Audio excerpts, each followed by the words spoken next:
Is politics going to be shifting from a tailwind to a headwind, and why?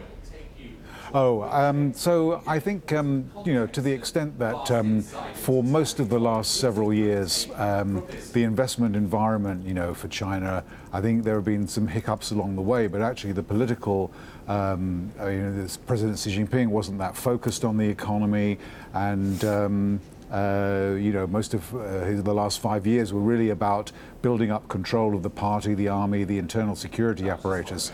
But actually, I think, I don't think this was a surprise in yesterday's speech, but it certainly was corroborated that the direction of party-state control in the economy is going to be much more significant over the next 5 to 10 years.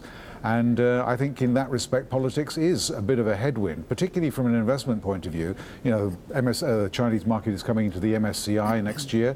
It's a $10 trillion dollar market, second biggest in the world. A lot of investors are going to be in China, whether they know it or not. And actually, the whole kind of governance system and the way in which politics influences what companies do and how they behave is going to be something that people need to kind of obviously become aware of. And regulatory intrusion from inside the company is maybe better or worse than it is outside. But that's the kind of situation that we're looking at, in the next few years. George, why do you think so many people are willing to give China the benefit of the doubt? If you look at the international media in the response to President Xi's speech in Davos at the World Economic Forum last year, it was almost laughable. They painted him as the face of liberalism, the man with probably the most closed, developed economy out of everyone that was there. When they tell us they're deleveraging, somehow people are believing it. We had a great column here at Bloomberg. It was "Look into our eyes, we're deleveraging, yes we are."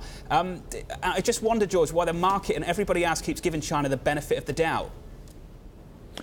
Well, on one level, I can sort of see why, given what's happening to the United States' role in global institutions and in the governance of the global system that it helped to create and nurture for the last 60 years, it's quite a shock. And therefore, when, another great power or aspirant power like China comes and the president says, will represent and, lead the effort of globalization, I think there's a willingness to want to believe that somebody's going to step in and fill the breach. But it is, I think, wishful thinking, because I don't think China is, by any stretch of the imagination, a kind of a leader of globalization in the way that we understand it.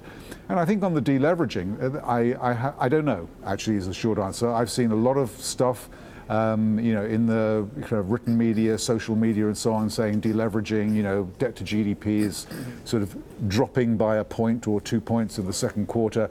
There isn't really any deleveraging going on, and I don't really know why people think that there is, to be honest.